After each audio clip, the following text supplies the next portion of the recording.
लागि म अध्यक्षज्यूलाई अनुरोध गर्दछु। धन्यवाद हिमालजी। सबभन्दा पहिला त म यो सबै पत्रकार मित्रहरूलाई स्वागत गर्न चाहन्छु। अहिले यो अर्थतन्त्रको बारेमा निकै चासोको रूपमा हेरिएको छ। यो अघिल्लो आर्थिक वर्षमा हामी पूर्ण रूपमा अलि मन्दीमै थियौँ, तर अहिले भन्ने हिसाबले हामीले एउटा यो सर्वे गरेका छौँ। यसमा हामीले मुख्यतः हाम्रा मेम्बर्सहरू जुन हाम्रा इन्डस्ट्री सदस्यहरूलाई हामीले यो एउटा क्वेसनर पठाएको थियो। यो जम्मा यो 7-8-9वटा क्वेसन्स हामीले मुख्य गरेका थियौँ। यो अघिल्लो वर्ष पनि हामीले यही क्वेसन्सहरू सोधेका थिएँ। यसमा इन्भेस्टमेन्ट प्लान उनीहरूको फ्युचरको लागि के छ, ब्याजको बारेमा सोधेका छु, हाम्रो वर्किङ क्यापिटल लोनको बारेमा सोचेका थियौँ। त्यसपछि वर्किङ क्यापिटल गाइडलाइनले कतिको असर परेको छ त्यसबाट पनि हामीले एउटा क्वेसन सोधेका छु। त्यसपछि डिमान्ड कति बढेको घटेको छ प्रोडक्ट वाइज, टर्नओभर कति घटेको छ, एलसीको कति चेन्ज भएछ अमाउन्टमा, र र मेटेरियलको कस्टमा कति फरक आएछ भन्ने कुरा हामीले सोधेका थियौँ। अब यसमा हामीले यो प्रस्तुत गर्दैछौँ सरकारले भनिराखेको फ्याक्ट्स र एक्चुअल जुन रियालिटी छ इकोनोमीको भन्ने हिसाबले हामीले यो एउटा सर्वेक्षण प्रस्तुत गर्दैछौँ। अब यो स्लाइडले देखाउँछ हाम्रो अब अर्थतन्त्र सुधार भइरहेछ भन्ने कुरा। एउटा हाम्रो अर्थमन्त्रीज्यू, गभर्नरज्यू हरेक सेक्टरबाट सरकारबाट अर्थतन्त्रमा सुधार भइरहेछ भन्ने कुराहरू आइरहेको न्युजमा देखाएको छौँ हामीले। त्यसपछि यो आर्थिक मन्दीको प्रभाव कस्तो परिरहेछ भन्ने कुराहरू पनि हाम्रो न्युजकै क्लिप्सहरूको हामीले एउटा गरेका छौँ। अब यसमा एउटा के छ भने यो इन्डिकेटिभ सर्वे हो, हाम्रो सिएनआईका सदस्यहरूको बिचमा गरेको हो। अब यसको अब डेप्थको कुरा गरौँ भने सरकारले जुन हाइएस्ट ट्याक्स पेयरको अवार्ड गरेको थियो त्यसमा 14जना प्राइभेट सेक्टरका थिए, त्यसमध्ये 11जना हाम्रा सिएनआईका मेम्बर हुनुहुन्छ।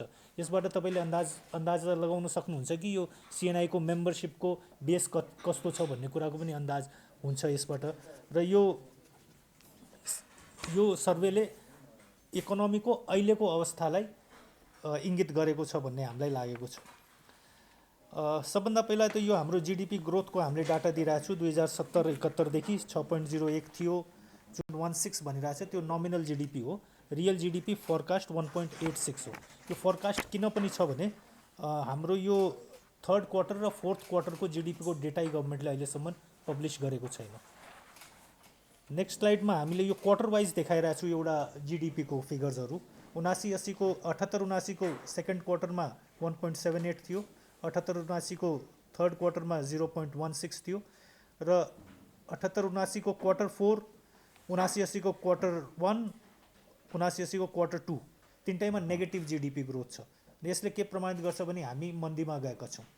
अब यो कुराको मलाई आश्चर्य लागिरहेको छ कि यो 79-80 क्वार्टर 2 को पनि प्रोभिजनल जिडिपी डेटा हो जुन गभर्मेन्टले पब्लिस गरेको छ, र त्यसपछिको क्वार्टर भनौँ थर्ड क्वार्टर, फोर्थ क्वार्टर र यो आर्थिक वर्षको फर्स्ट क्वार्टर पनि 3 क्वार्टरदेखि सरकारले जिडिपीको डाटै पब्लिस गरेको छैन। र म आश्चर्यचकित छु कि हाम्रै आर्थिक पत्रकारज्यूहरूले यो कुरा किन उठाइरहेछन्, किनभने जिडिपीको डाटाले एउटा रियल पिक्चर दिन्छ होइन, देश मतलब अर्थव्यवस्था कतितिर गइरहेछ भनेपछि। अहिले हाम्रो केही डेटाहरू गभर्मेन्टको आउँछ, सेलेक्टिभ डेटाहरू दिइराखेको छ जसले राम्रो देखाइरहेछ, तर जिडिपीको एक्चुअल अवस्था देखाइराखेको छैन भन्ने हिसाबले मेरो विचारमा यो कुरा पनि हामीले उठाउनुपर्छ कि यो जिडिपीको त हरेक क्वार्टरमा पब्लिस गर्नुपर्ने डेटा हो, त्यो गर्नुपर्छ भन्ने कुरा। अर्को अब यो फरेक्स रिजर्भको एउटा स्लाइड छ। यसमा हाम्रो अब यो कति महिनासम्मको आयात धान्न सक्ने र हाम्रो जिडिपीको के भन्छ फरेक्सको रिजर्भ्सको डेटा हो होइन। यो मिन्स अब यो पब्लिक डोमेनमा भएको डेटा हामीले पब्लिस गरेँ। एउटा यो एफडिआईको डेटा हामीले दिन चाहे 2012-13देखि 21-22सम्मको। यसमा यो अब एफडिआईको अप्रुभल कति भयो र नेट हामीलाई एक्चुअल नेट एफडिआई आयो कति होइन। यसमा हामीले यो बार्समा त्यो देखाएको छौँ र पर्सेन्टेज पनि हामीले पब्लिस गरेको छौँ। जस्तो 2012-13मा अप्रुभल एफडिआईको खालि 45% मात्र प्राप्त भएको थियो। त्यस्तै अब 2017-18मा अप्रुभड एफडिआईको 31.4% मात्र एक्चुअल प्राप्त भएकोमा 21-22मा गएर अप्रुभको 34.3% मात्र एफडिआई अप्रुभल भएको छ। त्यो कारणले एफडिआई अप्रुभलको डेटालाई पनि हामीले एउटा मानकको रूपमा लिनु हुँदैन, यो कति प्राप्त भयो त्यसलाई नै हामीले फोकस गर्नुपर्छ भन्ने देखाउन चाहेँ। अब यो एउटा स्लाइड हाम्रो यो क्यापिटल एक्सपेन्डिचर भर्सेस रिकरेन्ट एक्सपेन्डिचरको छ। यसले देखाइरहेछ कि हाम्रो यो साधारण खर्च कति बढिरहेछ र क्यापिटल एक्सपेन्डिचर घटिरहेछ, जसले हाम्रो अब जिडिपी अथवा त्यसमा पनि रिफ्लेक्ट गरिरहेछ। केमा आउँछ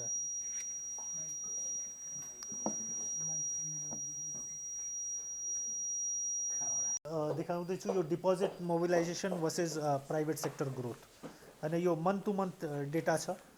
यो जेनरली जुन हिसाबले बढिरहेछ त्यो डाटा छ। यसमा एउटा कुरा हरेक वर्ष देखिरहेको के छ भने असारमा स्वतः डिपोजिट बढ्छ, त्यसपछि श्रावणमा फेरि घटिराखेको हुन्छ। यो गभर्मेन्टको एक्सपेन्डिचरको एउटा प्रकृतिले पनि यसलाई इङ्गित गरिराखेको हुन्छ।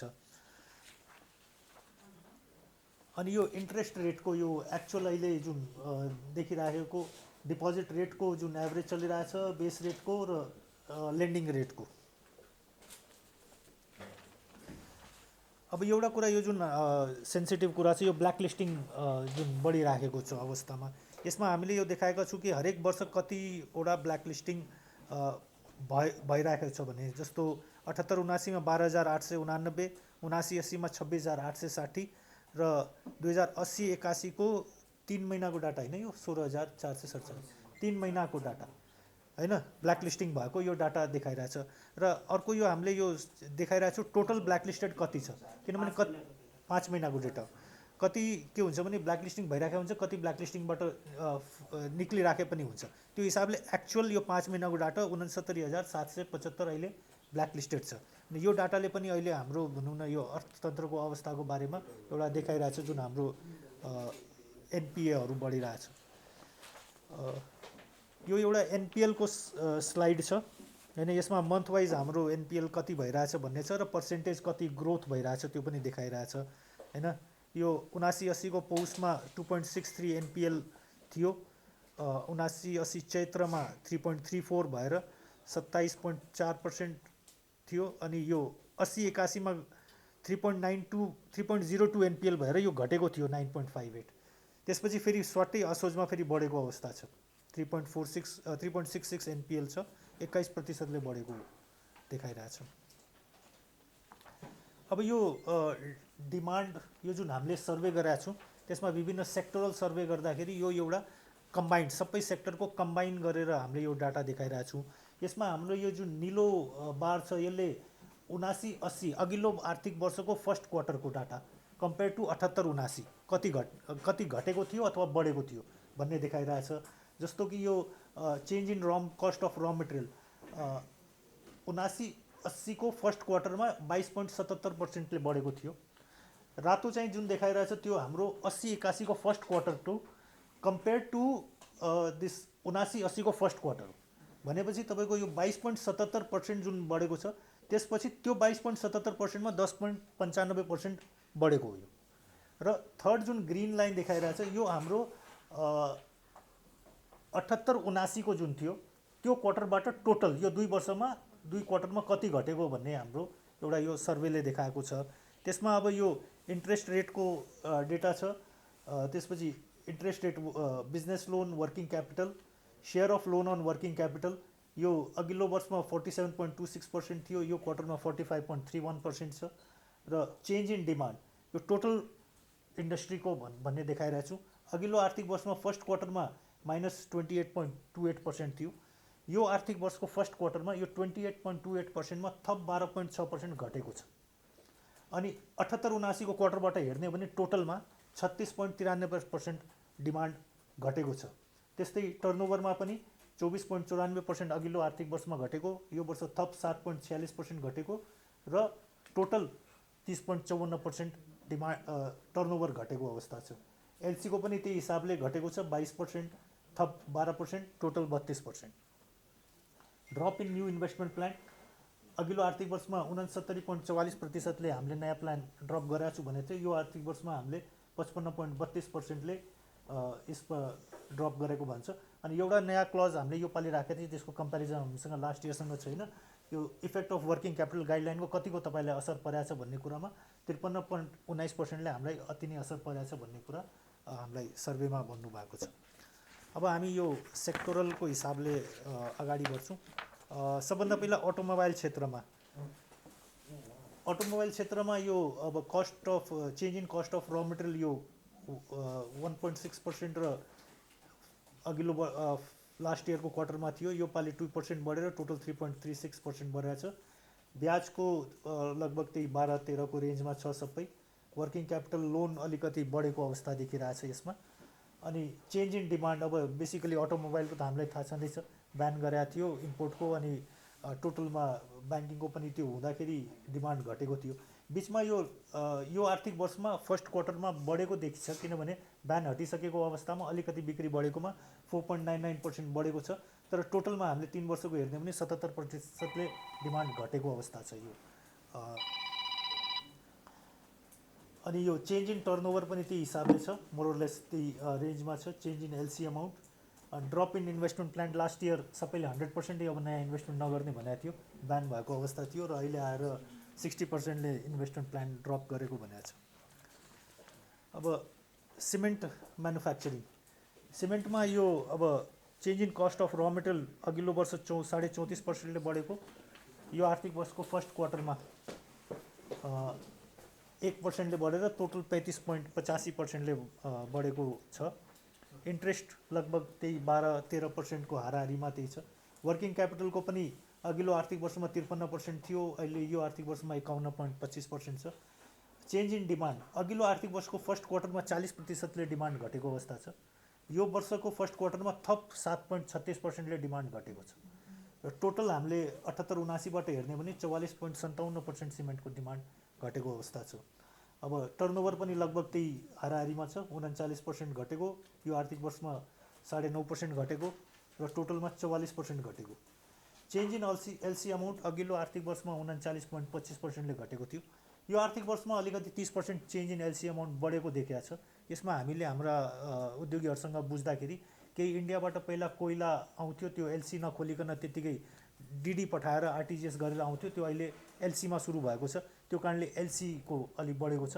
तर टोटालिटीमा हेर्दाखेरि डिमान्ड घटेको अवस्थामा त्यो एक्चुअल डिमान्ड बढेको होइन, खालि त्यो अब सर्वेको हिसाबले एलसी अमाउन्ट बढेको भन्ने देखिएको छ, र टोटलमा 21% घटेको छ। ड्रप इन इन्भेस्टमेन्ट प्लान 83% र 62.5% देखिएको छ। अब इन्जिनियरिङ एन्ड कन्स्ट्रक्सन भनेपछि बेसिकली हाम्रो यो अब कन्ट्र्याक्टर कन्स्ट्रक्सन एक्टिभिटी भनौँ, यसमा अब मेजरै असर देखेको छ। इन्क्रिज इन र मेटेरियल प्राइस 15.57%, अघिल्लो आर्थिक फर्स्ट क्वार्टरको, यो वर्ष 31.33%, र टोटलमा 51.78% कस्ट बढेको छ। ब्याज लगभग त्यही हाराहारीमा छ, अलिकति यसमा बढी देखिरहेछ ब्याज, किनभने यसमा तपाईँको इक्विपमेन्टको फाइनेन्सिङ हुन्छ, त्यसमा अलिकति नर्मली ब्याज बढी हुन्छ, त्यो कारणले यो 13% भन्दा अलि बढी देखिएको छ होइन, हेभी इक्विपमेन्ट्सहरू त्यस्तो हुन्छ। अनि वर्किङ क्यापिटल लोनको पनि लगभग त्यही हाराहारीमा चलेको छ अघिल्लो आर्थिक वर्ष र यो आर्थिक वर्षको क्वार्टरमा। अब चेन्ज इन डिमान्ड अघिल्लो आर्थिक वर्षमा 43%ले घटेको, यो आर्थिक वर्षको फर्स्ट क्वार्टरमा थप 16%ले घटेर टोटल 52%सम्म घटेको अवस्था छ कन्स्ट्रक्सन एन्ड इन्जिनियरिङमा। त्यस्तै टर्नओभरमा घटेको अवस्था छ, एलसी अमाउन्टमा घटेको छ, चेन्ज इन डिमान्ड पनि त्यही रेसियोमा घटिरहेको हामी देखिरहेको छ। एफएमसिजी, अब यो चाहिँ एउटा सेन्सिटिभ छ, हामी पनि हेर्दाखेरि यो आश्चर्यमा परेका थियौँ। चेन्ज इन कस्ट अफ र मेटेरियल बढेको छ, यो 26%ले बढेको, यो पालि 10.94%ले बढेको, टोटलमा 39.79%ले बढाएको छ। यो बेसिकली इन्फ्लेसनले पनि प्रोजेक्ट गरिराखेकै छ हाम्रो यो कस्ट बढेकोमा। अब वर्किङ क्यापिटल लगभग त्यस्तैमै छ। यो अघिल्लो आर्थिक वर्षको फर्स्ट क्वार्टरमा 2.5%ले बढेको छ। एफएमसिजी भनेपछि हामीले जेनरल युज गर्ने खानेको सामान र जेनरल युजको प्रोडक्ट, अघिल्लो आर्थिक वर्षमा 2.5%ले बढेकोमा थियो, यो आर्थिक वर्षको फर्स्ट क्वार्टरमा 17.7%ले घटेको देखाइरहेछ। यो चाहिँ एउटा सेन्सिटिभ सिचुएसन छ, जसले बेसिकली टोटल आर्थिक अवस्थाको देखाउँछ, जुन हामीले सिएनआईले पनि टोटल डिमान्ड घटिरहेछ होइन, टोटल मतलब अब कसैले खर्चै गर्न चाहिरहेको छैन, डिमान्ड घटिरहेछ भन्ने कुरा पनि यो एफएमसिजीको यो डेटाले पनि प्रमाणित गर्छ। र यसमा हेर्दाखेरि हामीले टोटल 78-79सँग कम्पेयर गर्ने भने 15.64%ले डिमान्ड घटेको छ। अब टर्नओभर पनि त्यही हिसाबले हेरौँ भने अघिल्लो आर्थिक वर्षमा फर्स्ट क्वार्टरमा बढेको देखिरहेछ, डिमान्ड 2.5% बढ्दा पनि 12.25%ले चेन्ज इन टर्नओभर बढेको, किनभने त्यो जुन कस्ट बढेको छ त्यसले गर्दाखेरि टर्नओभर बढेको देखिएको छ। तर यो आर्थिक वर्षमा फेरि फर्स्ट क्वार्टरमा घटेको देखिरहेछ। त्यसले पनि यो प्रमाणित गर्छ कि एफएमसिजीमा पनि अब डिमान्ड घटिराखेको अवस्था छ। फुटवेयरमा पनि अब लगभग त्यस्तै छ, कस्ट अलि बढेको छ, अन्तर्राष्ट्रिय रूपमा कस्ट बढेको, ब्याज 12-13%को हाराहारीमा जेनरली एउटा म्याच गर्छ। हरेक हामीले हेर्ने भने अक्रस इन्डस्ट्री लाइन्स 12 र 13%को हाराहारीमा इन्ट्रेस्ट रेट चलिरहेको छ। वर्किङ क्यापिटल पनि अब त्यो 55 र 38.5%। वर्किङ क्यापिटल अलिक घटेको के कारणले पनि छ भने डिमान्डै घटेर इन्डस्ट्रीहरूले अझ युटिलाइजेसन घटाएको अवस्थामा वर्किङ क्यापिटल घटेको छ। र डिमान्ड यो 45% अघिल्लो आर्थिक वर्षमा घटेको, यो आर्थिक वर्षको फर्स्ट क्वार्टरमा थप 38% घटेको छ फुटवेयरको डिमान्ड, अनि यो 66% टोटलमा घटेको छ। अब यो फुटवेयरको डिमान्ड घट्यो भनेपछि यसमा आयातलाई हामीले गरेका छैन, हामीले यहाँको इन्डस्ट्रीको फिगर ल्याएको छौँ। इन्डस्ट्रीको कति डिमान्ड घटाएको छ भन्ने कुरा यहाँ फुटवेयरले देखाइरहेछ। अब हुनसक्छ यसलाई अब इम्पोर्टले रिप्लेस गरेको छ कि के गरेको छ भन्न सकिँदैन, तर यो इन्डस्ट्रीको स्ट्याटस हो जसले हाम्रो यो चेन्ज इन टर्नओभर पनि लगभग त्यही रेसियोमा गइरहेछ। अब यो ड्रप इन इन्भेस्टमेन्ट प्लान भनेपछि यो 100% भन्ने आएछ फुटवेयर इन्डस्ट्रीबाट, किनकि यो पहिलादेखि उठाइरहेछ यो चोरी पैठारीबाट फुटवेयर आयात हुने हैन, न्यून मूल्याङ्कनमा आयात हुने, त्यसले गर्दाखेरि यहाँका हाम्रा उद्योगीहरूले कम्पिट गर्न सकिरहेको छैन। यो एउटा फुटवेयर इन्डस्ट्री हो जो एक हिसाबले हामी आत्मनिर्भर हुन सक्ने, तर गभर्मेन्टको पोलिसिजले सपोर्ट नगर्दाखेरि अब यो थप इन्भेस्टमेन्टै नगर्ने अवस्थामा हाम्रा उद्योगी साथीहरू पुगेका छन्। हाराहारीमा छ। अब कस्ट इन र मेटेरियल अब फ्युल प्राइसेसको हिसाबले फ्लक्चुएट हुने भएकोले बढी घटी छ। इन्ट्रेस्ट रेट त्यही 12-13%को हाराहारीमा छ। वर्किङ क्यापिटल अलि बढेको अवस्था देखिरहेछ। अनि डिमान्ड चाहिँ त्यही हो 38.2% अघिल्लो आर्थिक वर्षमा घटेको, यो आर्थिक वर्षमा थप 19%ले घटेर आएको छ। टोटल 49.94%ले घटेको छ। इन्भेस्टमेन्ट प्लान लगभग 50%ले नयाँ इन्भेस्टमेन्ट प्लान छैन भनिराखेको छ। यो अदर म्यानुफ्याक्चरिङमा हामीले अरू सेक्टर्सहरू जुनमा स्पेसिफिक धेरै हामीसँग डेटा नआएको, स्पेसिफिक केही इन्डस्ट्रीको मात्र आएको अवस्थामा त्यसलाई हामीले अदर म्यानुफ्याक्चरिङमा क्याटेगराइज गरेका छौँ। त्यसमा पनि यो लगभग त्यही हाराहारीमा छ जुन ओभरअल इन्डस्ट्रीको सर्वे देखाइरहेछ। चेन्ज इन डिमान्ड 29.44%, यो आर्थिक वर्षको फर्स्ट क्वार्टरमा थप 23.35% र टोटल 45.92%ले डिमान्ड घटेको देखिरहेछ। त्यही हाराहारीमा टर्नओभर पनि घटेको देखिरहेछ। इन्भेस्टमेन्ट प्लान पनि लगभग त्यही छ। यो के देखाइरहेछ भने अक्रस द इन्डस्ट्रिज लगभग यो हाम्रो म्याचिङ आइरहेछ कि इन्ट्रेस्ट रेटको कुरा गरौँ, वर्किङ क्यापिटलको कुरा गरौँ, डिमान्डको कुरा गरौँ। यो अदर सर्भिसेसमा पनि हामीले यस्तो यो जेनरली अरू फाइनेन्सियल सर्भिसेसदेखि लिएर अरू सर्भिसेसमा हामीले यसलाई कभर गरेका छौँ। त्यसमा पनि टोटलमा change in demand, change in turnover, change in LC amount भनेर यो डेटा आएको छ। यति हो हाम्रो सर्वे, यो जुन हामीले यो अहिले वास्तविक वस्तुस्थिति यहाँ हामी हजुरहरूका प्रस्तुत गरेँ। अब यसमा केही हाम्रो कुरा क्वेसन्सहरू आयो भन्ने कुरा के हो भने डिमान्डको तपाईँले यो नोटिस गर्नुहुने फर्स्ट थिङ, कुनै प्रडक्टको अघिल्लो आर्थिक वर्षको फर्स्ट क्वार्टरमा 40% घटेको थियो भने यो वर्ष थप 12% घटेको, अनि 40मा 12% अरू घटेको हो भन्ने कुरा म भन्छु कि त्यसमा त्यो 40को 40 स्टेबल भयो भने त्यो डिमान्ड स्टेबल छ भन्ने गऱ्यो होइन। अब 40मा थप 12 घटेको भनेपछि यो अलिकति डिमान्ड घटेकै भन्ने देखाउँछ। दोस्रो कुरा यो फर्स्ट क्वार्टरको सर्वे हो, ब्याज घट्ने कुरा अब बल्ल भनौँ न यो सेकेन्ड क्वार्टरमा सेकेन्डको पोलिसीबाट आएको हो।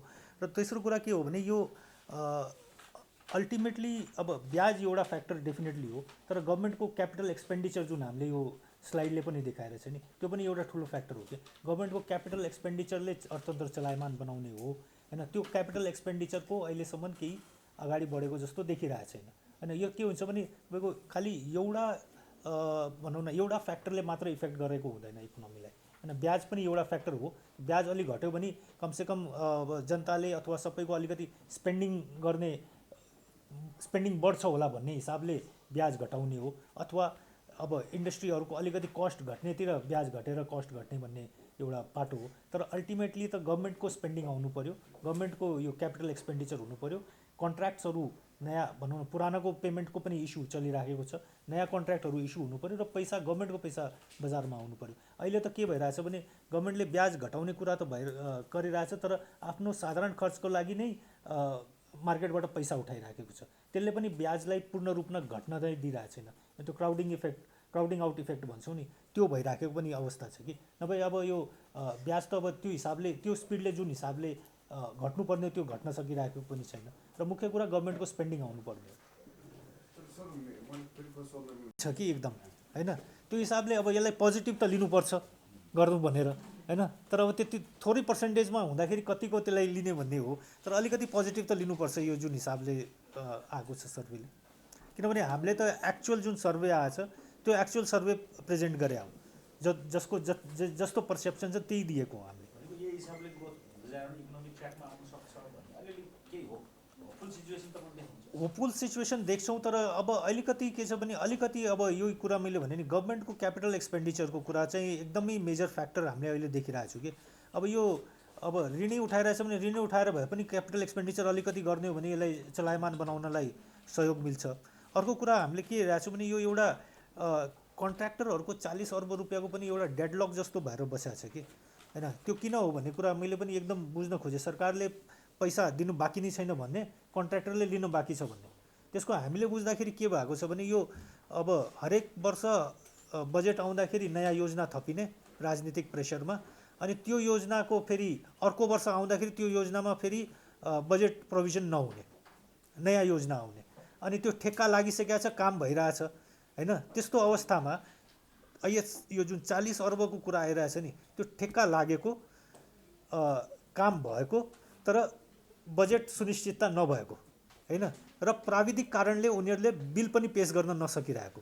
त्यसको कसैको म्याद सकेको छ, कसैको त्यो माइलस्टोनको कुरा छ, कसैको के भएर बिल पनि सब्मिट गर्न नसकेको भनेपछि हामीले अब सरकारी गभर्मेन्टसँग मन्त्रीज्यूहरूसँग भौतिक मन्त्रालयमा कुरा गर्दाखेरि ठेक्का लागेको हो, काम पनि गरेको हो, त्यो स्वीकार गर्नुहुन्छ। तर अब त्यो बिल पेस नभएकोले सरकारले तिर्नुपर्ने देखिरहेको छैन र कन्ट्र्याक्टरले पाइरहेको छैन। त्यो नपाएपछि उसले थप त्यो प्रोजेक्टमा थप काम गर्न पनि सकिरहेको छैन। अनि यसको लागि पनि फुकाउनु पर्ने जरुरी छ। साथै अब नयाँ खर्च पनि त गर्नु पर्यो होइन। नयाँ अब गभर्मेन्टले एउटा प्रायोरिटाइज गर्नु पर्यो कि हामीले भनौँ न यो 50 वटा प्रोजेक्ट एक्सपेन्डिचर। अब आजको दिनमा हामी हेरौँ भने हाम्रो छिमेकी मुलुकमा भारतमा के भइरहेछ, त्यहाँ त अब 6% 7% को जीडीपी ग्रोथको कुरा गरिरहेछ, जबकि दुनियाँभरिमा अब अलिकति आर्थिक मन्दीकै कुरा भइरहेछ। त्यहाँ उनीहरूले क्यापिटल एक्सपेन्डिचरमा फोकस गरिरहेछ, यत्रो पैसा खर्च गरिरहेछ क्यापिटल उनीहरूले इन्फ्रास्ट्रक्चर बनाउनलाई, अनि त्यसैबाट त त्यो ग्रोथ आइरहेछ नि। किनभने एउटा इन्फ्रास्ट्रक्चरको इन्भेस्टमेन्टको एउटा हाम्रो स्टडीहरूले पनि देखाएको छ, स्पिलओभर इफेक्ट धेरै हुन्छ कि $1 खर्च गऱ्यो भने त्यसको स्पिलओभर इफेक्ट $3 को आउँछ भन्ने कुरा एउटा नर्म्सले पनि देखाइराखेको हुन्छ कि। त्यो कारणले पनि हामीले इन्सिस्ट गरिरहेको छु यो गभर्मेन्टको क्यापिटल एक्सपेन्डिचर आउनु पऱ्यो। जबकि हाम्रो अब क्यापिटल एक्सपेन्डिचरको डेटाहरू हजुरले हेर्नुभयो होला, यो 3-4 महिनाको कति % छ त्यसले पनि देखाइरहेछ। डेटाहरू चाहिँ खासै नआउने र त्यो चाहिँ एकदमै भनौँ न स्केर्स रिसोर्स जस्तो हुने हाम्रो चाहिँ थियो। त्यसमा हामीले every quarter industrial status report निकाल्ने, एभ्री मन्थ हाम्रो चाहिँ नेपाल यो चाहिँ यसको इकोनोमिक इन्साइटहरू निकाल्ने र यो अलिकति रिसर्चमा हामीले इन हाउस रिसर्चमा अलिकति मेहनत गरेर गर्ने भन्ने चाहिँ हाम्रो पोलिसी अनुसार हामीले गरिरहेछौँ। र अध्यक्षले भनिहाल्नुभयो फर्स्ट क्वार्टरको हाम्रो फ्ल्यास सर्वेको रिपोर्टसँग हामीले अहिले कम्पेयर गरेका छौँ र फेरि रेगुलरली हामीले अब नेक्स्ट इयरको फर्स्ट क्वार्टरमा पनि गर्छौँ। यहाँ इन्डस्ट्रियल स्टेटस रिपोर्ट यहाँलाई ल्याउँछौँ। यसले चाहिँ अनबायस्ड रूपमा अब एक्चुअल सिचुएसन के छ भन्ने कुरा सबैलाई जानकारी भयो भनेदेखि पोलिसी मेकरहरूलाई पनि त्यसले सपोर्ट गर्छ र अब हाम्रो मिडियालाई हामीलाई पनि यो इकोनोमी कता जाँदैछ, के गर्दा ठिक हुन्छ भन्ने कुरा हामीले गभर्मेन्टलाई एडभाइस गर्दा अथवा चाहिँ एडभोकेसी गर्दाखेरि पनि त्यो पनि हामीलाई भ्यालुएबल इन्फर्मेसन हुन्छ। अहिले मैले यति नै भने, अब डिटेलमा सबै अध्यक्षले भनिसक्नु भएको छ। यहाँहरू आउनुभयो, यहाँको समयको लागि धेरै धेरै धन्यवाद। Thank you. सहभागी भयो।